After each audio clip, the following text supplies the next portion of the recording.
Bonjour Nicolas Cotteville de l'Archipel Contre-Attaque. Bonjour. Nous sommes sur une interview Richard Meyer, Jacques Quéralt. Et de quoi s'agit-il? Alors, tout a commencé quand on est allé interviewer l'éditeur d'art, mais artiste lui-même, Richard Meyer à Elne. Et dans la conversation vient le mot Jacques Quéralt. Et là, il me dit, j'ai 10 heures d'enregistrement, enfin, que personne ne savait qu'il avait. Et je dis, ça fait quasiment 5 ans que Jacques Quéralt a disparu. Donc je dis, tiens, j'aimerais bien qu'on fasse une émission. Et Alain Potier me dit, oui, faisons une émission. Donc, sur la base de ces sons, parce qu'on verra par la suite qu'on a fait différemment, parce qu'il y a ce qu'on imagine et le réel, on dit, on fera d'un côté Richard qui racontera qu'il a édité, on passera l'enregistrement de Jacques Quéralt comme s'il était encore là par interview. Après, pour des raisons techniques qu'on n'a pas encore résolues, ça n'est pas fait comme ça. Donc on a appelé Marie-Ange Falquès des Trabucaire, qu'il a édité lui aussi, puisqu'il a connu dans des mouvements catalanistes. On a invité Pierre Parcé, le photographe, pas le vigneron, enfin c'était les mêmes de toute manière, qui avait un grand portrait de Jacques Quéralt qu'on a affiché, qu'il avait fait pour un projet de ce qui s'appelait le Conseil Général, et dans la section culture, l'ADDMCT, qui voulait tous les grands auteurs du département. Et donc il y avait Jacques Quéralt, mais il y avait aussi Jeb Gouzy, il y avait aussi Alèche Régnier. Et donc, ça a été le prétexte à parler finalement de Jacques Quéralt comme fil rouge, mais d'une époque d'effervescence culturelle. Parce que tout le monde ne voit pas, tout le monde ne sait pas voir, et tout le monde surtout n'a pas l'occasion de tourner. Autour de soi, autour de nous, autour de moi, c'est quoi? Je ne vais pas te sortir le truc de Georges Perec sur les différents espaces dans lesquels on est englobé. Donc c'est des questions d'échelle et de perspective. Tu parles de stérilité, quelqu'un risque de te répondre en disant, mais mon cher ami, ne serait-ce pas votre regard sur moi qui est stérilisant, hein? Bon, voilà. Occulter, peut-être pas. Oblitaire. Oui, mais moi je pense. Mais qui oblitaire? Non. Oui. Si tu le poses au niveau du regard, un regard sur le ferme, il y a le percevoir, quoi. Il y a le percevoir, la qualité du percevoir. Il y a des choses qui ne sont pas perçues. À partir du moment où on ne les perçoit pas, elles ne peuvent pas exister, elles ne peuvent pas être valorisées.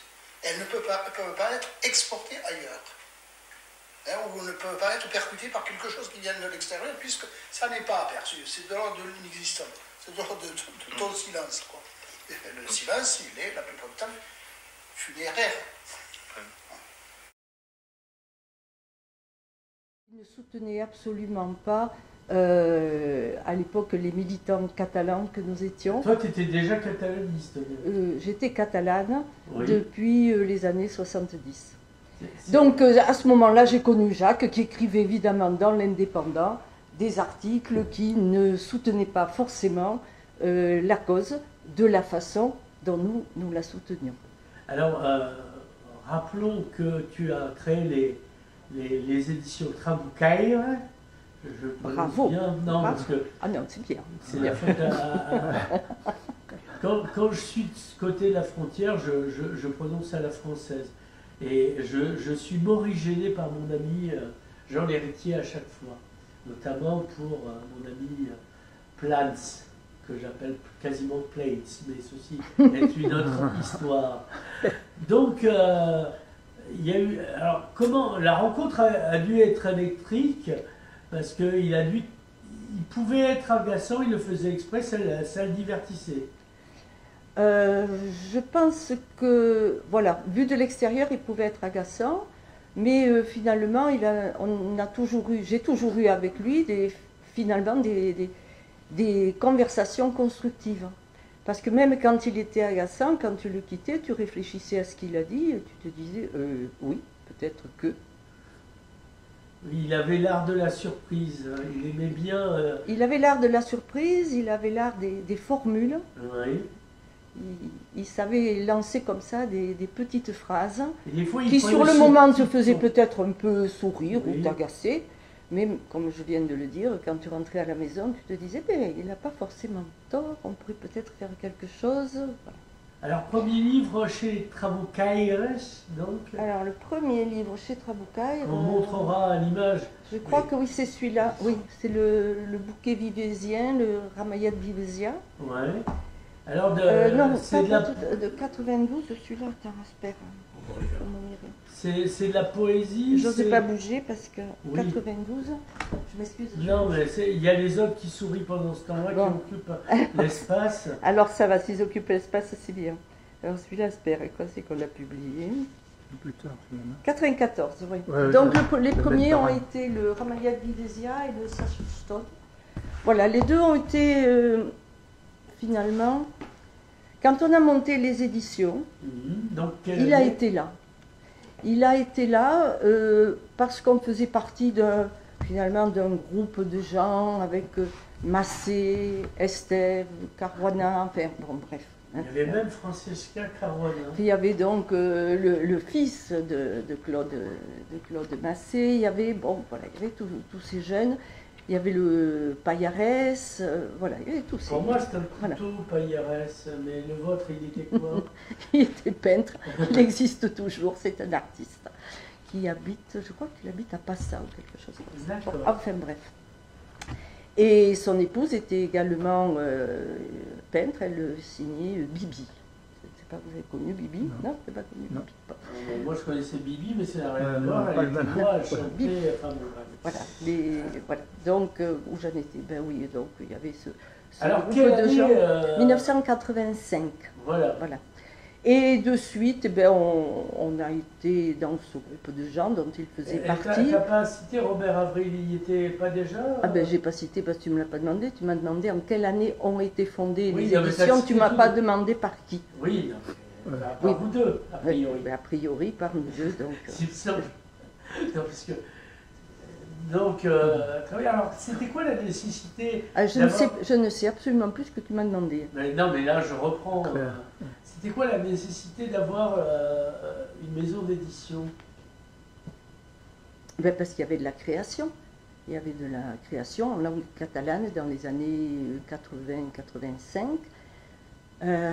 Tu disais tout à l'heure qu'il y en avait moins, c'est vrai. Mais dans ces années-là, il y avait des revues comme San Juan Ibar, il y avait tout le travail de Ramon Gual. Hein, voilà, il y avait encore... non, il n'y avait plus. Donc il y avait vraiment de la création avec autour de Joan Tocabens, Donc, le poète, le poète et le romancier. Hein, Oui, on oui. lui a publié plusieurs et qui a fait petits L'Homme de romans. Sorédan, la trilogie sur le roi de Majorque. Voilà, avec dont oui. Oui, évidemment, j'étais évêque voilà, à cette époque-là. voilà, tu étais évêque dans cette trilogie. Après, je suis Tout à devenu fait. chevalier français en Armure. Voilà, non, le problème c'est que je ne peux pas citer tout le monde parce Oui. que dans cette trilogie. Mais c'est important. Ce qui est important, c'est de voir qu'il y avait un Il y avait, dynamisme voilà, il y avait un culturel. très Philippe gros Blanc dîner. aussi. Oui, Philippe faisait. C'était un peu à C'était un part. édit. Non, c'était pas à part, il faisait partie Ouais. du monde. C'est ce que je dis. Je ne peux pas citer tout le monde Ouais. d'abord parce que je m'en fais là. Je me Tot souviens. brut est difficile. Hein? Tot brut est difficile. Non, on est étonné quand Ouais. on va parler catalan la première fois. Non, mais donc pour revenir, donc il y avait. Voilà, il y avait une mène de bouillie intellectuelle catalane hein, qui a fait qu'il y avait un certain nombre d'auteurs comme Renat de Portet, Joan Oui. Tocabens. Alors, c'était également catalan le dessinateur de l'indépendant, Jordi, Jordi, hein, oui, tout le monde dont a- il a fait le portrait. Oui, c'était. Il est mort peu de temps après, Ah, d'accord, mais ouais. c'était. Ça n'a rien à voir avec le fait qu'il est Non, photographié non, dans la non. chanson. Ah ouais. Mais bon, on reparlera de cette série. Oui, voilà, non, d'auteurs. mais indique-le, c'est intéressant, c'est-à-dire qu'à un moment, mais c'est beaucoup plus tard, sous le sceau du Conseil général, parce qu'il n'y avait pas encore la loi NOTRe, qui avait l'ADDNCT, donc son Foment de Culture, comme on dit, il y avait un projet qui, Dieu merci, n'a jamais abouti, parce qu'il était bien, donc, où il photographiait les personnes intéressantes de la littérature en catalan. Mais ça a été exposé quand même. Ah, Oui, oui, je crois que ça avait été exposé, il me semble, ça devait être au musée Puig. Au CEDAC, oui. CEDAC. Au Centre de documentation catalane. C'était dans ce cadre-là Voilà, que tout à fait. Je m'en qui souviens. m'avait demandé cette série. Oui. Ça CEDAC. devait être Le CEDAC, Joséphine je ne encore, retrouvais pas le non? nom. Ça devait être Joséphine. hein. Joséphine, Voilà.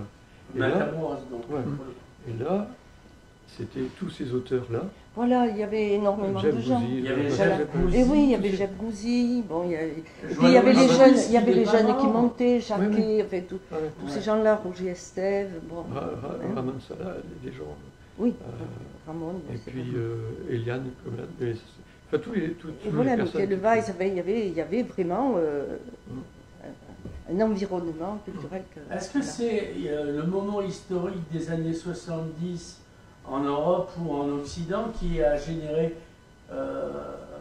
même chez les Catalans, si j'ose dire, d'ici, cette envie de création où il y a une typicité de ce territoire? Il y a toujours eu de la création en Amérique catalane. Ouais. Depuis la renaissance des années 1870 à peu près. On Bon, parle d'ici pour le coup. oui, je parle d'ici. Oui. Oui. Donc, moi, j'aime pas quand on dit, voilà, ça sort de rien. Non, ça sort jamais de rien. On est les héritiers de je ne sais pas quoi, mais d'une longue tradition, d'une culture toujours vivante, malgré les critiques de certains. Et donc, dans ce cadre-là, dans ce cadre d'effervescence culturelle catalane, en 1985, nous avons créé la maison d'édition avec Robert Avril, Oui. feu mon époux. Et voilà. Et ça marchait parce qu'il y avait vraiment de la matière. Et il y avait toutes sortes de matières. Et je pense que là, nous, on a tenté d'être toujours respectueux des différents niveaux de prise de conscience catalane des gens.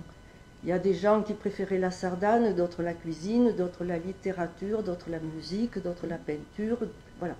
Donc il fallait, notre état d'esprit était celui-là. La récupération culturelle. Si tu veux, récupération. Bon. Alors une dernière question. Alors pour dire Oui. si ça se situait, oui, je pense que ça s'inscrivait tout à fait dans l'élan des années 68-70, mais parce que, comme ça ne se voit pas, mais nous étions à l'époque tous très jeunes. Donc nous étions tous les enfants de ces années-là. Donc il y avait une conséquence. Mais Mais il n'y a vous pas voulez- qu'ici qu'il y a eu cette Oui. conséquence. Hein, voilà, je ne vais pas Jusqu'en vous faire. Picardie, Voilà, on je a eu sais. la même Il n'y a chose. pas eu, non, en Lorraine. En Lorraine, il n'y a pas eu. Non, il n'y a pas Ah, eu ça. d'accord. Non, non. C'est d'ailleurs pour ça que les éditions s'appellent Voix. Il n'y avait pas de voix. C'est une vieille histoire parce que c'était. Bon, d'abord, il y avait le parler assez almanique, etc. C'était quand même occupé pendant longtemps par les Eh bien, Allemands. Et donc, tous les postes de responsabilité n'étaient jamais donnés à des Lorrains. Ce qui fait qu'au bout d'un moment. Ah, même dans les années 60. Ah oui, ça durait très Alors, longtemps. dans tout ce qui est Très langue, très longtemps, les postes jusque même dans les années 70 n'étaient jamais occupés par des gens de Lorrain. On disait toujours, on prenait des gens de l'intérieur, c'est-à-dire ah ben, l'intérieur. ça ici pareil, Donc si vous c'était, parlez de... mais là c'était très fort et donc il y a quasiment pas les seuls qui écrivaient un petit peu. Je pense à un certain Altagor qui est devenu quelqu'un de très important. Il écrivait dans une forêt, il a eu un prix de poésie. Et puis quand il s'est aperçu qu'à Metz, ce qui est quand même déjà pas mal, et quand il est parti très tôt à Paris, il a rencontré des gens extraordinaires, les lettristes, etc. Enfin, voilà. Ah, c'est sûr que, Non, il est pas- ça vous le savez, C'est aussi les gens qui veulent rester il y a aussi créés le- ici n'ont pas forcément... Il y a aussi du tempérament. voilà. Le Lorrain, on est assez silencieux, il n'y a pas la faconde, il y a moins de gestes, D'accord. on est un peu comme enterré, etc. Et donc, bon, moi, c'est d'ailleurs, quand je venais ici, les vacances, chaque fois j'étais émerveillé de voir qu'il y avait beaucoup d'artistes, que Eh oui, c'est vrai que- très facilement pouvait naître un artiste parce qu'il y avait un espace ouvert, c'est vrai. Et voilà, donc c'est ce que je constatais. Alors, on fait une pause jusqu'à la prochaine et on enchaîne. Là, on voit, pour le coup, c'est bien, on a le sens de l'illustration. C'est la photo que tu as, c'est la seule photo finalement que tu aies déjà, toi. Non, il doit y en avoir d'autres. Il doit y en avoir d'autres dans les archives Ouais. qui ont été prises à l'occasion de diverses rencontres quand il y avait toutes sortes enfin, manifestations, des choses sur les culturelles Oui, dans le département. quand il y en avait, oui, bien sûr. Par exemple, je ne suis pas certain, hein, mais des choses genre Nuit de la Saint-Jean, je ne sais pas. Je sais pas, Oui, mais, c'est bien le genre, c'est assez catalan pour qui ils sont. mais oui, j'ai d'autres photos Alors, en tu le d'autres rencontres quand? circonstances. Tu ne le rencontres pas la première fois pour cette photo, je suppose. Non, je ne sais pas quand je rencontre. Ah bah, ça commence bien ton histoire. Rencontrer. C'est un effort, parle plus fort et sans t'émouvoir comme il disait. Non, mais on s'est rencontrés, comme je te le dis là, dans ces diverses situations où tous les gens qui étaient un peu acteurs de la culture là, dans le département étaient présents. Est-ce que tu parles avec lui ou tu le croises juste? Parler un petit peu, mais sans plus. Et puis on savait qu'il était prof au Beaux-Arts. Prof de culture générale. Voilà. Et or, cette école de Beaux-Arts, elle avait cette grande, enfin, pour moi, qualité, qu'il y avait une section photographie. Oui, oui, je m'en souviens très bien. Et puis, elle avait un avantage, c'est qu'à l'époque, elle existait. Voilà. Et qu'elle avait allé avoir plus de 100 ans au moment où on l'a fermée. Et donc, moi, je connaissais des gens qui étaient plus jeunes que moi, qui étudiaient là la photographie. Ouais. Alors, ils venaient de temps en temps à l'atelier, parce que, bon, ils venaient prendre différents conseils ou choses comme ça. Alors, donc, sa présence là, à l'école des Beaux-Arts, ça comptait, puisqu'il l'avait comme prof. Oui, et culture générale, ce qui fait que c'était à son image, il embrassait un large spectre. Et oui. Et je ne parle pas de James Bond, évidemment. Alors ça, je ne sais pas comment il abordait la photo à ce moment-là, dans son enseignement, je ne sais pas. Mais en tout cas, c'était présent, ça. Tout le monde le connaissait dans cet exercice. Enfin, des gens que je fréquentais là, oui. C'était plus cet homme-là que la présence à l'indépendance. Oui, il y avait l'exercice nécessaire d'introduire la photographie. Oui. Juste à ce moment-là, un peu partout. Ça a été quelque chose à ras-de-marée. Oui, qui était, alors parce que historiquement, c'était un truc particulier, parce que rien que les appareils coûtaient cher. Je pense aux Hasselblad. Mais il n'y avait pas que ça. C'est au-delà de ça. C'était au-delà de ça parce que je pense qu'il y avait une fatigue. Il y avait dans l'art une sorte de fatigue qui commençait à s'installer. Et donc la photographie venait là et occupait d'ailleurs le terrain. Ce qui fait même que les prix, par exemple, les prix de photographie allaient au-delà de l'art. Et celui évidemment qui a initié ça, en plus ça c'est un parent, c'est Edward Steichen, c'est un parent à moi qui était à New York, qui a introduit la photo au musée. C'est les grands bouleversements. Les grands, avec photographe de Man of Life. C'est le moment. Grand. Mais ça c'est une période charnière avec le grand développement du festival d'art et tout ça, la photo vraiment reconnue. Les années 70. Voilà, toujours dans cet effet. Et évidemment, ça c'est très intéressant, c'est comme quand on regarde comment l'histoire de l'imprimerie. Comment, par exemple, l'imprimerie, partant de Mainz, c'était à côté de chez moi, comment, après ça allait à Strasbourg, etc. Et ça a fini beaucoup plus tard à Venise, où ils ont été d'excellents imprimeurs, éditeurs, etc. Mais là, c'est pareil. Et à Perpignan, comment ça pénètre? Ça, c'est intéressant. Comment, par exemple, ton travail peut pénétrer dans les territoires? C'est magnifique, quoi. On a du mal à le resituer aujourd'hui, mais à ce moment-là, quand la photo rentre dans les musées, Oui, mais c'est comme la BD qui est rentrée dans les musées. À un moment donné, bon, c'était un outil de démonstration, c'était pratique pour la police. Il y a une chose assez plus tard, la intéressante, c'est vidéo, que tu finalement. parles de Oui, l'entrée voilà. de la photo dans les musées. Je ne sais pas si tu te souviens, il y avait des photos dans le train. Oui, c'était j'en fantastique souviens, ça. Ça, c'était Ah oui, fantastique. c'était C'était fantastique. d'ailleurs un Ouais. institut officiel Ouais, ouais. français, Ouais, je ne sais plus comment ça Ouais, s'appelait, ouais. qui devait, Ouais. Dieu Z par exemple, Ouais, bon, ouais, ouais, Dieu ouais. Z, Ouais, ouais, sont Jean des gens Dieu Z, en confier la Ouais. photographie pour les territoires. Et c'était magnifique, tu étais dans C'était un train, magnifique. tu regardais les photos. Ouais, ouais. Moi, ça m'a marqué. C'est encore beaucoup, autre ça. chose. Les Toi, voyages avec il y a une intimité Ouais, chez toi. ouais, ouais, ouais. Ta voix, il y a un retour, il y a quelque chose dans les grilles, dans une retenue. Donc, comment le montrer? Ouais, ouais. Mais là, ça tu parles, les photos dans les compartiments de train, Ah, ça c'était. c'était une merveille. Parce que le compartiment, c'est un lieu Oui, assez oui, intime, il en a Oui. 4, il en a vu souvent. de chaque côté. Ouais, là. de chaque côté. Ouais. Les deux. Et des paysages, c'était la France Des rurale. bien encadrés. C'était uniquement la France Oui, rurale. oui. hein. Alors Jean, C'était Jean poétique, Dieu c'était Z, plein de qui douceur. faisait dans le rural pour les trains, c'est aussi un des photographes de Dali. Oui, oui, non, mais Dieu Z, c'est fantastique. Eh oui. Dieu Z, c'est un photographe. Jean Casagan, ça- vous connaissez ça peut-être, explose. il a exposé. Et puis, Là, il était le premier à faire une galerie. Oui, oui, à Toulouse, là. Eh ouais, je sais plus c'est-à-dire comment ça que s'appelait. ça a Ils commencé ont à fait Toulouse. très, très grande exposition. Ça a commencé à Toulouse avant qu'il y ait des galeries de photos. Tu es allé à Paris. voir, tu es allé la Ah voir. bah, le château d'eau, Oui, c'était une- évidemment, le château d'eau, c'était. Pont-Neuf. Ouais. Et quand on va au château d'eau, enfin moi je suis pas allé d'un moment, quand on regarde le catalogue des Oui, gens non, qui c'est- sont passés là, oh, c'est impressionnant. Moi, j'ai rencontré Dieu Z, Ouais. j'étais émerveillé devant l'homme à la fin de sa vie. Alors il veut poser une question. Oui. Alors on avait un titre d'interview aujourd'hui qui était le mieux possible, ça échappe aux gens. Non, Ça échappe, c'est au-dessus de nous. c'est une phrase de Richard Meyer. Mm. Et qui n'est pas là. Ah si, il est là. Et donc, qu'est-ce que vous pensez de cette phrase? Finalement, elle est magnifique, elle est terrible en même temps. Qu'est-ce que vous pensez de cette phrase? Alors, Et en quoi ça correspond très bien. redonne-la. Le mieux possible, ça échappe aux gens.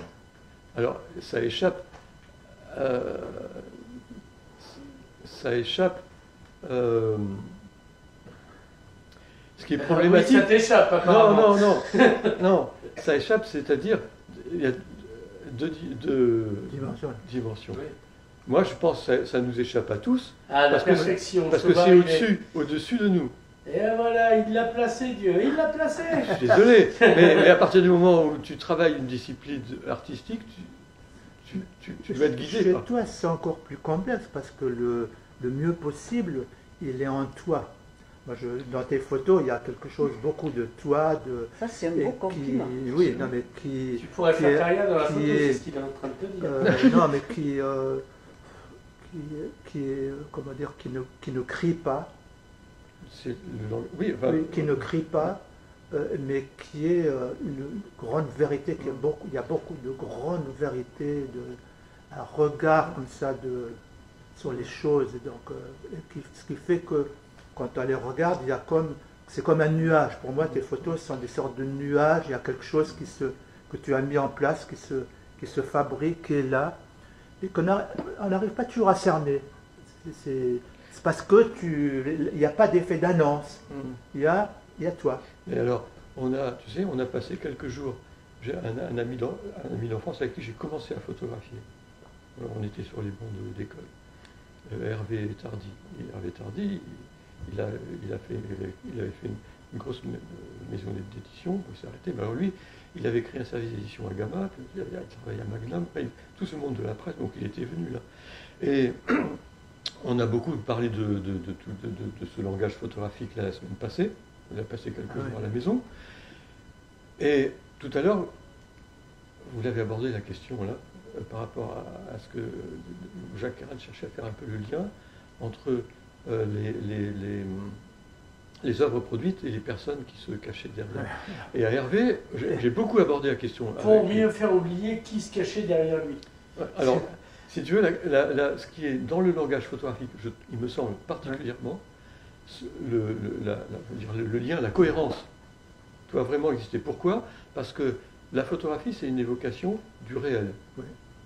Et du fait que c'est le réel, quand on regarde, quand des photos nous touchent, on ne sait pas exactement comment ça marche. Ouais. Si une image nous touche, c'est que ça marche un peu comme un roman. On est aspiré dans cette histoire-là, et on est aspiré un peu, soit comme la personne, s'il y a un personnage qui figure là, soit comme le photographe.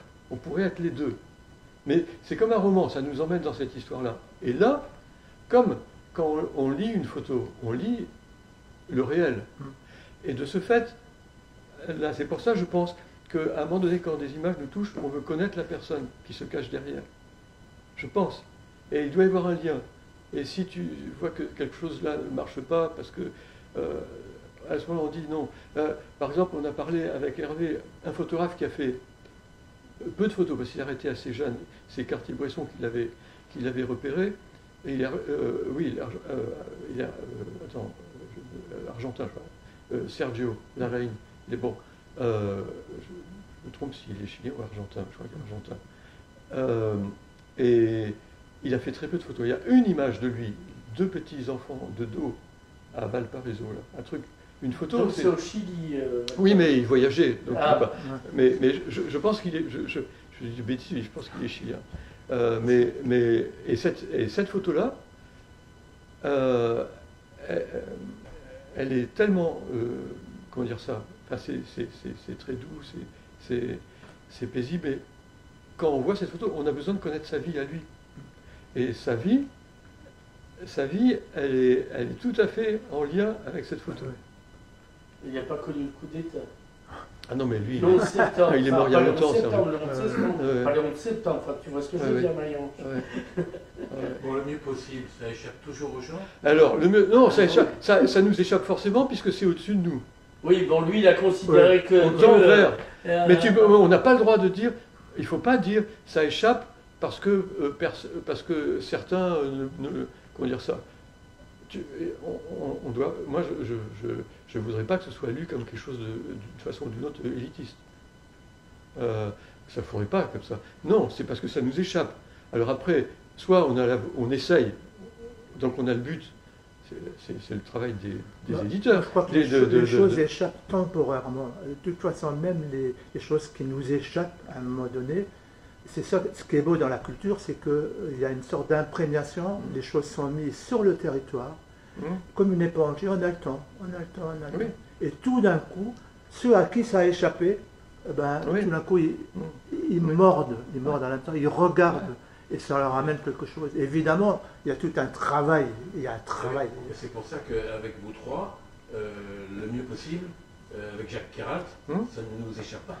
Voilà, c'est Oui, bon, mais mais le lien entre vous tous, c'est ça. Le mieux C'est possible, cette phrase. le mieux possible, ça veut dire. Il en faudra d'autres, il en Il y faudra a d'autres certainement que des nous. tas de choses qui nous échappent chez Jacques. Hein. Ouais. Ah oui, chez Jacques, oui, non, mais tu as fait du mieux possible pour les éditions du Traboucaire, de même que Richard pour son travail multiple, de même que dans le vin et pas en vin, pour le camarade. Ouais, mais le vin, enfin ça correspond, il y a des critères un peu, je dirais, de goût, dégustation, des démarches sensorielles. Alors on peut dire ça c'est équilibré, ça c'est pas équilibré, encore que c'est culturel ça. Parce que tu vois, des rancio secs, on peut dire, pour certains ça sera pas équilibré. On a ça à l'apéro. Voilà. Mais dans une démarche sensorielle, si ça intervient, notre histoire à chacun, le contexte des goûts qu'on a connus historiquement, depuis l'enfance, tout ça compte. Mais dans le langage, dans les langages graphiques, par exemple, pourquoi tu es ému par le dessin d'une lettre tu vois, Puisqu'il aime beaucoup la typographie. c'est encore plus, c'est pareil, mais c'est encore plus compliqué. Ça serait bien de laisser parler Marie-Ange. Ouais, non, tu as quelque chose à dire. Elle le fait super bien, le silence. C'est des heures de répétition. Hein. Non, mais tu veux que je dise Si je le savais, je ne te poserais pas la question, d'une. C'est vrai qu'il y a chez Jacques une fascination pour la typographie, pour les mots. Mais c'est pas que la typographie, parce qu'à travers la typographie, il dit quelque chose. Mais dans la typographie, puisque... Mais il n'a pas fait que ça. Non, hein. mais alors... Moi, j'aime beaucoup son recueil de textes qu'il a publié. Sense Reforce del Scalp. Sense Recanse de l'Escalp, qu'il Ah oui. a publié à Barcelone, à Ibres d'Ormaï, qui, à mon avis, est un très très beau C'est le recueil premier de livre qu'il textes. m'a offert d'ailleurs. Et dans lequel on le retrouve, on le trouve bien. Il y a chez Jacques une recherche des origines. Pour lui, parce que Richard a beaucoup parlé du territoire, Jacques était très, très ancré dans son territoire, mais il disait toujours « Espace perché sem d'aquí, que no coneixem el que és d'allà ». Voilà, il y a toujours chez lui cette ambivalence entre enraciné ici, les pieds ici, mais la tête vers ailleurs, vers le mieux possible. Ce qu'il appelait l'ultra-local universel. L'ultra-local et l'universel, notion qu'il partageait d'ailleurs avec Patrick Giffray, son compère, comparse. Qui est aussi éditeur. Voilà, bon, enfin... Enfin, pas que d'ailleurs, Pas mais que, c'est un très très grand poète, Patrick Giffray, et il avait avec Jacques Queyral des relations vraiment privilégiées. Ils étaient tous les deux comme deux dandys, un peu moqueurs. Ils regardaient un peu ce qui se passait dans ce pays, ils observaient, ils faisaient leurs petites réflexions, voilà. Petite réflexion très, très dynamisante, oui, disons, voilà. On en sortait toujours quelque chose. Bon. Richard, le mot de la fin? Le mot de la Ah, fin. Par exemple, on parlait de typographie, de choses comme ça. Voilà encore quelque chose. Ça m'intéresse beaucoup. Voilà une chose qui est apparue dans toute la France. On parlait tout à l'heure. Qu'est-ce qui s'est passé comme raz-de-marée pour la photo? Ça s'est produit dans toute la France avec la disparition de l'héraldique, de tous les écussons qui sont produits par les régions, etc. Il a fallu montrer la movida, le mouvement, etc. Toute la France, dans toute la France, on a eu ce phénomène. Et même, par exemple, des artistes, Charles-Élie Couture a eu un fric fou en Lorraine pour refaire l'écusson de Lorraine avec les trois canards. Enfin, mais il fallait que ça bouge, qu'il y ait du geste et des choses. Voilà. Et donc c'est en train, par exemple, de redisparaître doucement, parce que heureusement, c'est remis au goût du jour par la mairie de Perpignan. Non, mais il y a du bruit, il y a des choses comme ça. Maintenant, on va revenir un peu comme le drapeau espagnol vers nouveau le côté puissant, quoi, des nations, des régions, des trucs comme ça. Il va falloir fouiller comme ça dans les archives pour effacer ça et remettre des choses. Voilà comment ça se passe un peu. Voilà le melting pot, le remue-ménage. Nous sommes de cela, pourvu que d'autres viennent. Ils sont déjà là, on ne les connaît pas nécessairement, et que ça continue. Bien sûr. Moi, je voudrais dire quelque chose. Pierre ne nous a pas expliqué finalement comment il avait pris la photo. C'est bien, bonne idée. Parce que Pierre, c'est du genre, tu vois, à écarter ce genre de truc. Tu vois, heureusement qu'elle était là. La première dame soulève le poil et la deuxième la coupe avant qu'il ne se rétracte. On nous appelle à nous deux les gilets de G2. Allez, Bon, on l'a évoqué tout à l'heure. Je sais Ah, pas. non, mais on a évoqué cette. Mais je ne sais pas si tu as enregistré à ce mais moment-là. non, il cette série. pas justement. Ah, alors, cette série de portraits d'auteurs Amdit. qui étaient dans le département. Oui. Non, mais raconte-nous la séance. Ah, la séance. Le rapport. Non, la séance. Non, ce qui est. Là, bon. Il t'a parlé ou il t'a méprisé? C'est dans le contexte. C'est dans le contexte d'une série de portraits d'auteurs. Ouais. Donc là, tu les citeras par la suite. La séance. Alors, une séance. La réalisation d'un portrait photographique nécessite d'emblée d'être, comment dire ça, un peu défini. Ouais. La méthode n'est pas la même si tu réalises un portrait avec une chambre photographique de 13-18 ou 25. Oui, parce que c'est de l'argentique. Parce qu'il faut non, le rappeler aux gens. Non, mais ça se passe dans les années, je sais pas, ça doit être 80. Est-ce que ton appareil photo, c'était un truc à souffler, par exemple? Non. T'avais quoi comme appareil à l'époque? Non, parce que là... Oui, c'est les années 90. Ça, quand les années 90, il fallait pas que ça dure des heures, tu peux pas... Bon. Donc, justement, si on s'était connu historiquement depuis très longtemps, on avait parlé longtemps, à ce moment-là, peut-être, je lui aurais demandé d'accepter cette espèce d'épreuve, de rester pendant... Tu sais, si tu fais une photo avec une chambre de grand format... Non, mais si tu fais une photo avec un appareil de grand format, tu vas rester en vis-à-vis pendant des minutes. Ouais. Hein, parce que c'est très technique, si tu veux, mais le modèle est assis sur comment dire ça, un siège où il est debout, mais il ne doit pas bouger, parce que dans ta grosse chambre, tu vas régler la mise au point, la distance qu'il y a entre ta grosse chambre et le modèle, et une fois que tu as fait cette mise au point, il ne doit plus bouger, parce que tu vas mettre le film, c'est un gros châssis, et s'il bouge, ce ne sera pas net. Voilà. C'est le temps de... Enfin, ce sera pas net, ce sera flou sur la question mise au point.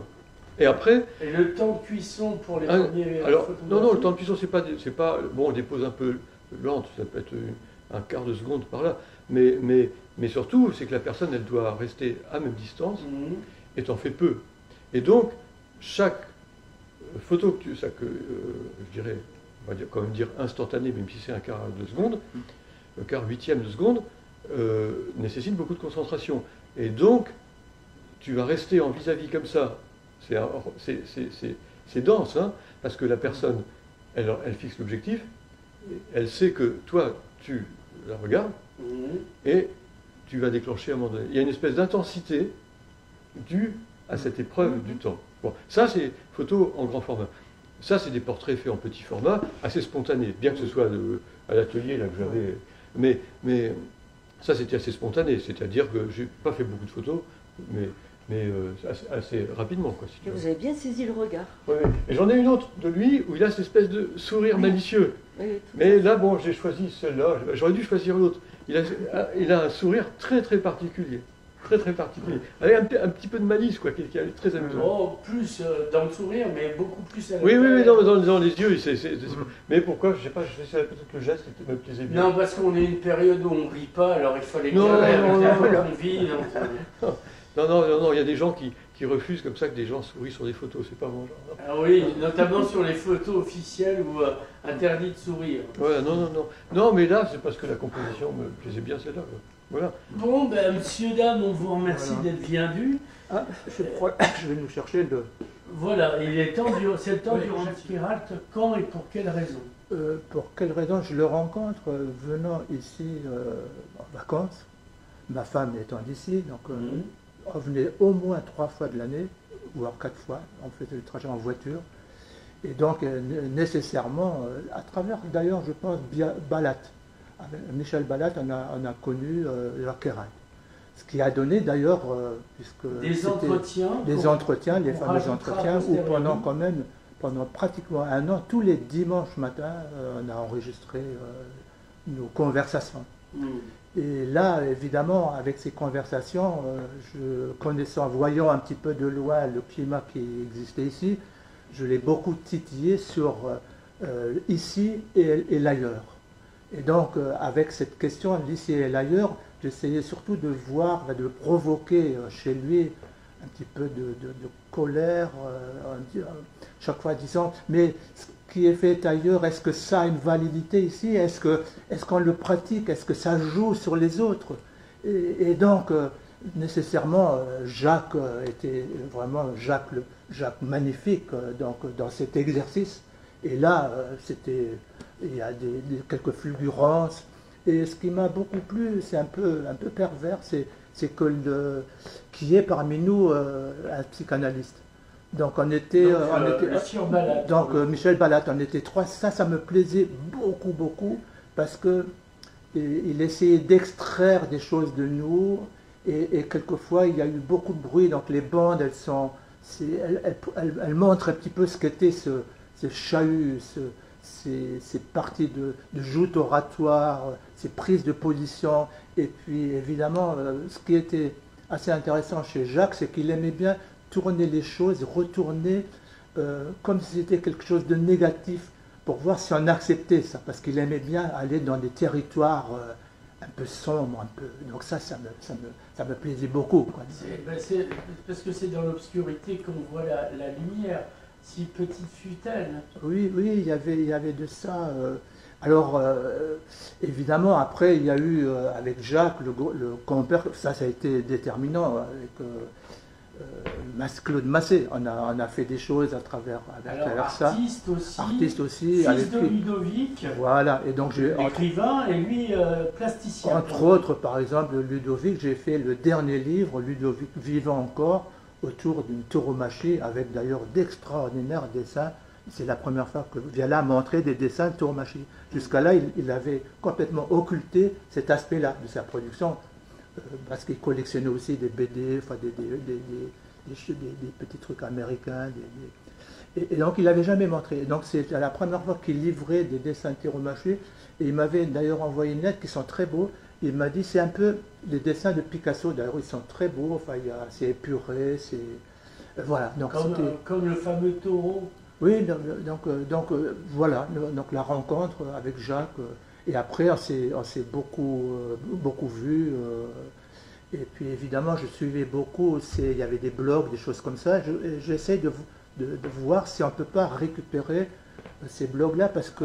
Alors, il y en a eu qu'un ou il y en a eu plusieurs? Parce que moi, je lui connais Maître Baran. Maître Baran, il y en a eu beaucoup. Parce que moi, je suivais beaucoup ça, parce que comme je ne lisais pas de partout où j'étais, la presse régionale, parce que j'ai toujours beaucoup travaillé, donc ça me semblait être une perte de temps. Donc j'écoutais ce qu'on me disait, on me racontait plutôt des choses qui se passaient, mais je ne le lisais pas. Mais lui est agréable à lire, et il faisait des chroniques plutôt sur l'art et la culture dans Maître Baran, et qui était prodigieuse. Mais alors, je l'ai recherché, je ne l'ai pas trouvé, mais il paraît qu'il est stocké dans une bibliothèque. Alors, je ne me rappelle plus qui m'a dit ça, et où elle est peut-être tout simplement à Hortafal, la bibliothèque qui porte son nom. Je pense que ce serait vraiment très intéressant de retrouver cet ensemble de documents, parce que... de l'éditer. Bah oui, de voir l'éditer, ça m'intéresserait beaucoup, parce que justement, chez chacun d'entre nous, chez beaucoup d'artistes d'ici que je connaissais, il y avait chaque fois quelque chose qui sortait de ces individus, en décrivant d'abord l'individu et après ce qu'il faisait. Sa singularité. Sa singularité. Et ça, je trouvais assez intéressant. C'est pas le genre historien, enfin, de la critique habituelle où il y a qu'un soit le nom de l'artiste avec la différence. C'est pas pour c'était vraiment pour les algorithmes. Il cernait des individus et c'était ça. Chez lui. Il faisait des miniatures d'individus. Pas en les rendant petits, mais parce qu'ils étaient grands. Il en faisait quelque chose de pointu. Il y avait de pointu, il y avait cet œil malicieux. Dans le pointu, il y a ça, qui cherchait à donner des petites piques. Ah, voyez-vous, c'est ça que je voudrais faire passer, c'est ça que vous devez voir. Et donc, c'est ça qui m'excitait beaucoup, quoi. De chez lui, toujours cet aspect-là. Piquer des banderilles. Oui, des choses. Et après, vous avez vu voilà. Et à la fin, pour un peu, s'il avait été plus espagnol que catalan, il aurait dit olé, et il nous aurait présenté les deux oreilles et la queue de l'artiste, si j'ose dire. Parce que c'était une corrida que ces articles, mais une corrida de tendresse, parce que c'était comme une corrida basque, on ne tue pas l'animal à la fin. Non, ça c'est Jacques, évidemment, il y avait ce qu'on faisait avec Massé. Après j'ai su, ça s'est brouillé un petit peu, j'étais assez étonné parce que c'était apparemment une amitié assez profonde, mais je ne sais pas qu'est-ce qui s'est passé. Rien, mais tout en même temps, si j'ose dire, parce que j'ai été là à ce moment, pas le moment même, mais d'un côté, Claude Massé m'a raconté sa version, et Jacques, c'était « Non, je ne comprends pas, RAS ». Mais j'ai vu comment il s'était fâché avec Michel Perronel, et là j'étais en direct, et j'ai compris pourquoi ça avait pu se passer comme ça avec Claude. Oui. Mais Claude était un garçon assez soupolé aussi. Peut-être, oui. Non, moi, je ne le voyais pas comme ça. Mais bon, enfin, comme je sentais quelque chose de tellement profond, après, je ne comprenais pas.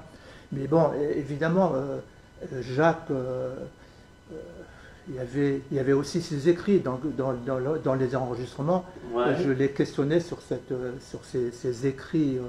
Et donc là, il n'y avait rien à faire. Il ne voulait rien dire. Je ne sais pas si ça existe, sous quelle forme. Là aussi, c'est encore une autre chose qui serait assez intéressante de découvrir. Mais bon, alors après, il se passe aussi une chose que j'étais un peu surpris, parce qu'on a aussi on a pris note de tous ces enregistrements. Et là, c'est encore pire, parce qu'il faut vraiment réécrire, parce que tout ça fait que, avec un peu de temps, du temps passé, on s'aperçoit qu'il y a des voix qui ont disparu. Ils ont beaucoup agi ici. Et puis, on n'arrive plus à comprendre. Et on est dans une période, est-ce que c'est le trouble aujourd'hui, le trouble de tout ça, le passé qui est comme oublié, il est refoulé. Qu'est-ce qui se passe? Qu'est-ce qui se passe? Donc il y a plus, et il faut dire que c'est... Moi je n'ai pas rencontré de nouvelles voix comme ça ici. Et là, donc du coup, on ne sait pas. Moi, je ne sais, j'ai un peu moins ce qui se passe. On vit une période qui est assez étrange, c'est-à-dire que, comme disait le songe, c'est Goya, ça s'appelle le songe de quelqu'un pour m'aider. Ce dessin de Goya où il y a des chauves-souris. Ah oui, c'est la maison du sourd, non? Enfin, le Goya, non, de l'époque là, non. Non, ah oui, c'est une gravure. Oui, une gravure. Oui, les gravures de la donc, terreur. En gros, entre chien et loup, on est à la jonction de deux mondes et l'intervalle est toujours chaotique. Ça fait partie du jeu. Oui, mais en même temps, je crois notre âge fait que, évidemment, mais c'est bien comme ça, c'est qu'il y a de jeunes gens qui préparent quelque chose, et puis donc moi c'est important d'être à l'écoute de ça, donc c'est très important de... Mais est-ce qu'il y a des lieux maintenant où ça peut s'exprimer? C'est la question. Oui, il y a des lieux. Puisque les lieux culturels sont pour moi plutôt des vitrines que des lieux de création. Mais bon... Il y a peut-être d'autres formes d'expression, d'autres formes de... Oui, mais les lieux existent, mais il n'y a plus il y a eu l'institutionnel. C'est-à-dire l'institutionnel, c'était une question assez intéressante qui avait tendance un petit peu à mettre à plat les provinces en injectant des choses importantes, mais c'est nécessaire et c'était assez intéressant. Et du coup, ces structures étaient soutenues à bout de bras. Ce qui fait que d'ailleurs ça s'est éteint d'une façon normale parce que tous ces individus étaient en train de vieillir, et puis ces grandes manifestations comme il y a eu au Château de Joux, comme il y a eu par exemple chez l'homme qui fait les carrés bleus, enfin il y a eu de grandes manifestations et on se retrouvait à peu près toujours les mêmes, et maintenant tout ça c'est en train d'évoluer vers des choses plus...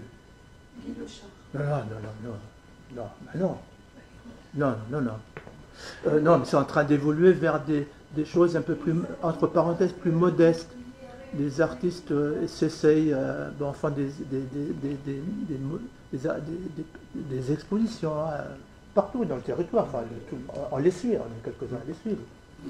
Le public a peut-être changé. Le public a beaucoup changé. C'est la transmission qui s'est faite.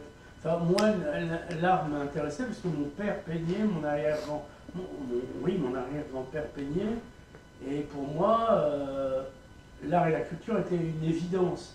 Donc j'ai recherché des gens, et je les ai trouvés comme Jacques, qui pouvaient continuer ma formation de Jedi, si je veux dire.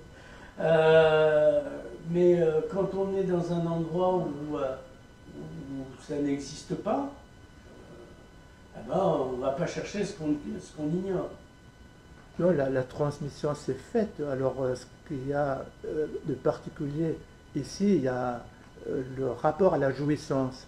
Je pense que c'est lié au paysage, à la beauté du paysage, il faut le dire, des choses comme ça. Donc, il y a vraiment beaucoup d'artistes, je pense beaucoup par exemple à Estève, où il y a quelque chose en même temps au départ de ténébreux qui se passait. Roger comme Estève.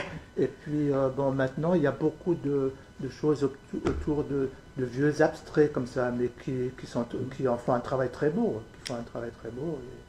Et il y a, moi je n'ai pas connu ça en Lorraine, donc il y a ça qui se passe, où beaucoup de laisser aller il y a un geste un certain laisser aller comme ça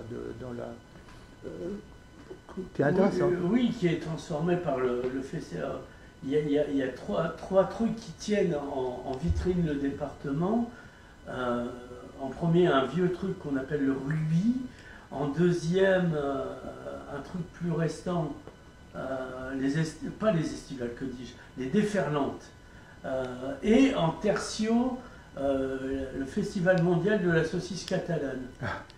Et c'est trois moments de jouissance qui sont plus importants que tout et qui justifient que pourquoi s'embêter plus, puisque